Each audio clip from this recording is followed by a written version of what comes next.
Good morning to all. Welcome back to 7th Standard Social Online class. Students, today we are going to study about a new lesson in History Unit number 4, the Delhi Sultanate. Have you seen Qutub Minar in India? Yes, that was built during the period of Sultanate. That period only we are going to see. In this lesson, we are going to study about how the Turkish sultans established their rule in India from Delhi and their military conquest and extension of their supremacy. Sovereignty means supremacy, and their administration, art and architecture of this period. Let me start the introduction. During the 11th century, the Turkish horsemen, they pillaged, they take force and they entered into North India, and due to their persistent campaign, due to their continuous invasion, they succeeded in establishing their political control in Gangetic plains of North India by the next century.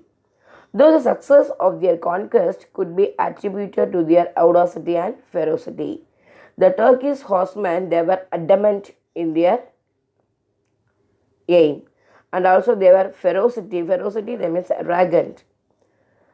Their success is really due to the failure of Indians to defend themselves and their territories. Though the Turkish horsemen, they were arrogant, adamant in their aim, but at the same time in North India there was no unity among the Rajputs. The Indians, they were failed to protect themselves and their territories. Indians viewed each other with distrust, failing to take note of the success of Islam in early era of its spread. There was no hope, no trust among the Rajputs. Each one of us, they distrust. That leads to this success of Islam in India. The superior military might of Muslim soldiers was yet another factor that contributed to success of their conquest. Another important cause for the spread of Islam in India was their military power. The Turkish military power is another cause. In this lesson, we discuss how Turkish warriors set about founding and consolidating their Islamic rule till the advent of the Babur. So, in this lesson, fully we are going to study about the founding and the consolidating of the Delhi Sultanate Islamic rule in India up to the advent of Babur. Let me see the first dynasty, slave dynasty. It was started in the year 1206 to 1290. Muslim rule in India was established by Muhammad Ghori. Note this one, important one-word question and GQ question. In India, for the first time, the Muslim rule was established by Muhammad Ghori in the year 12th century AD. That means after the second battle of Charain, 1192. He defeated the Prithviraj and he killed the Prithviraj and he established the Muslim rule in India. As he had no sons, he nurtured special slaves called Bandagan. Note it. Muhammad Ghori had no heirs, had no sons. So he grown many slave people. They called Bandagan. Bandagan means, it is a Persian word. The people they bought as a slaves only for military service. He purchased many slaves only for military service. This is we call Bandagan.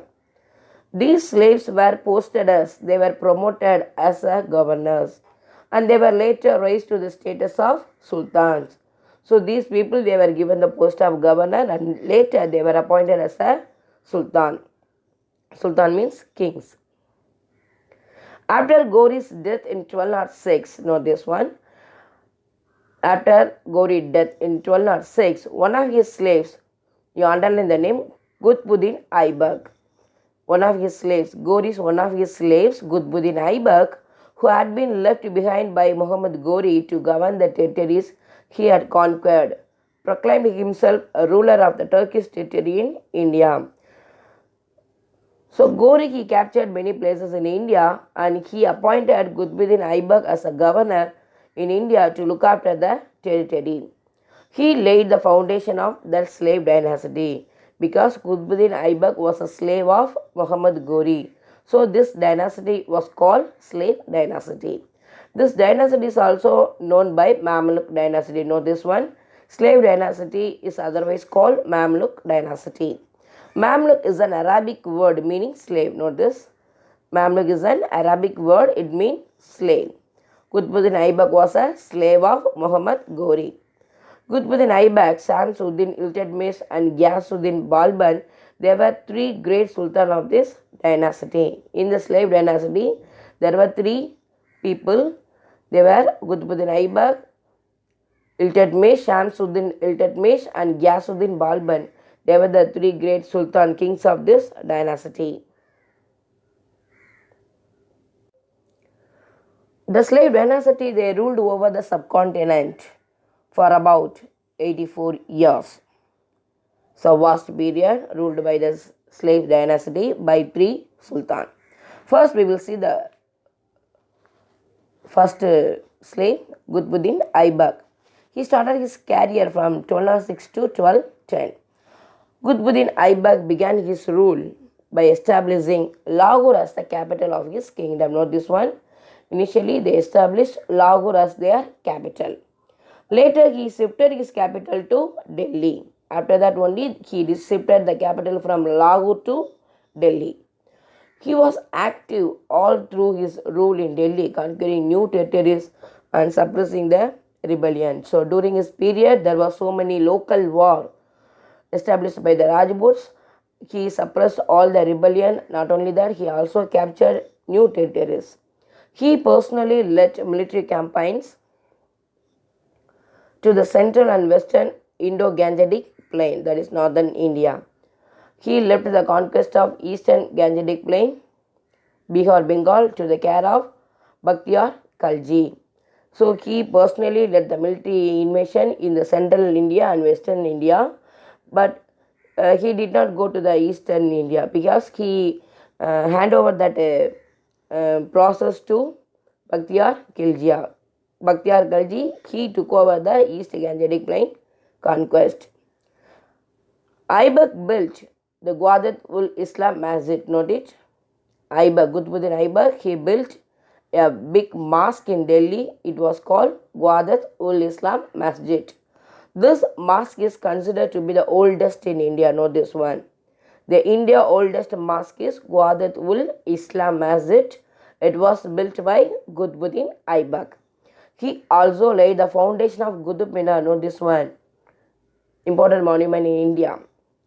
The Qutub Minar was founded by Qutbuddin Aibak, but he was not able to complete this work. It was later finished by his son-in-law. His name was Iltutmish. Note this one. He started the work of Qutub Minar, but that work was completed by his son-in-law Iltutmish. Aibak died of injuries because of overwounding. He died, received during an accidental fall from a horse. He fell from the horse while playing the game polo in 1210. So in the year 1210, while he was playing a game polo, he fell from the horse. So he was highly injured. Because of that injury, he died in the year 1210. Students, see this mosque. This is Gwadat ul Islam Masjid. It's a mosque. It was the oldest mosque in India. It was built by whom?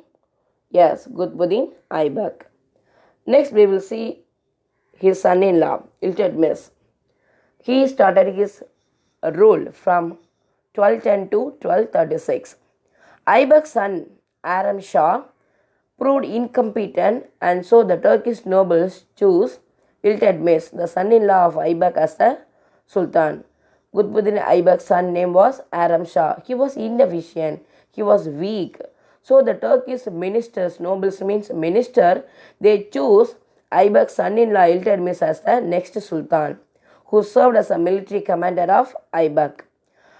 Iltutmish firmly established his control over the territories by suppressing rebellion. Like his father-in-law, Iltutmish also faced so many local wars. He successfully suppressed that local war. It was during his period that the threat of Mongols under Genghis Khan, note this bird, note this names, very important name. The Mongol general under name Genghis Khan, he often invaded India. During the period of Iltutmish, he also faced the threat from Genghis Khan, loomed large over the frontiers of India.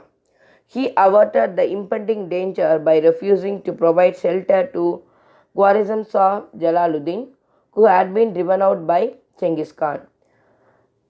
Iltutmish avoided the problem by giving shelter to the enemy of Genghis Khan. His name was Khwarizm Shah Jalaluddin.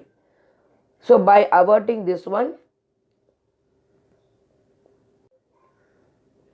he avoided the enemy of Genghis Khan. In order to counter the possible attack of the Mongols, Iltutmish organized Turkish nobility into a select group of 40 nobles known as Chahal Khani, the 40, note it.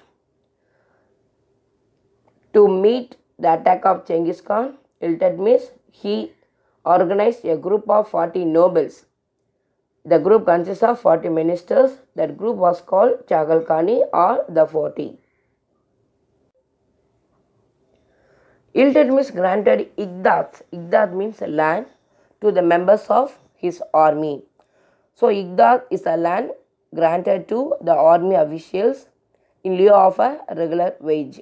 Nowadays we are having military soldiers.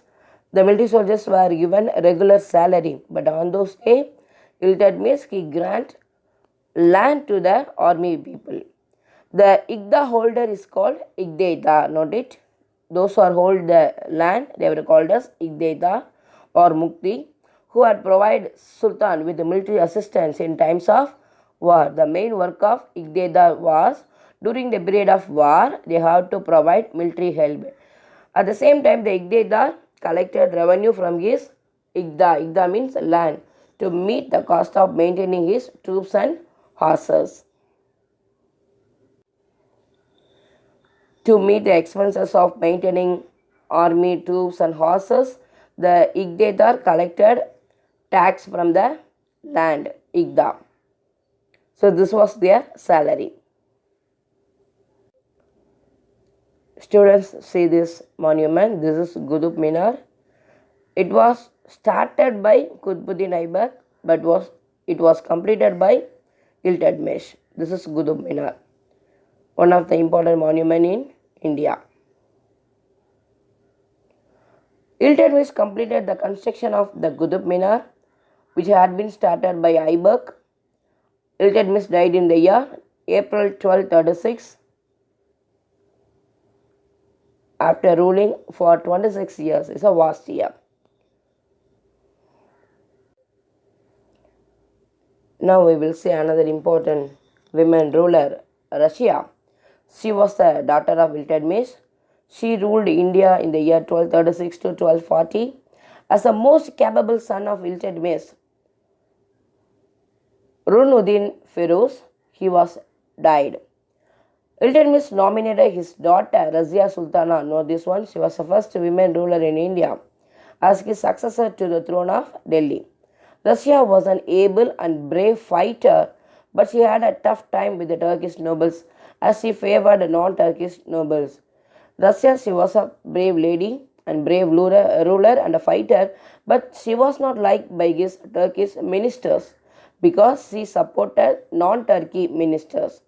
She also faced the situation of the ferocious Mongols raiding Punjab during her reign. So during the period of Razia, she also faced the problem of Mongol invasion.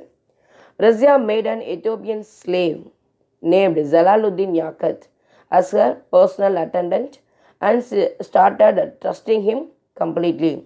Razia, he appointed one Ethiopian slave from Ethiopia. His name was Jalaluddin Yaqut as his personal attendant, and she trusted that person completely. This led to a revolt of the Turkish nobles.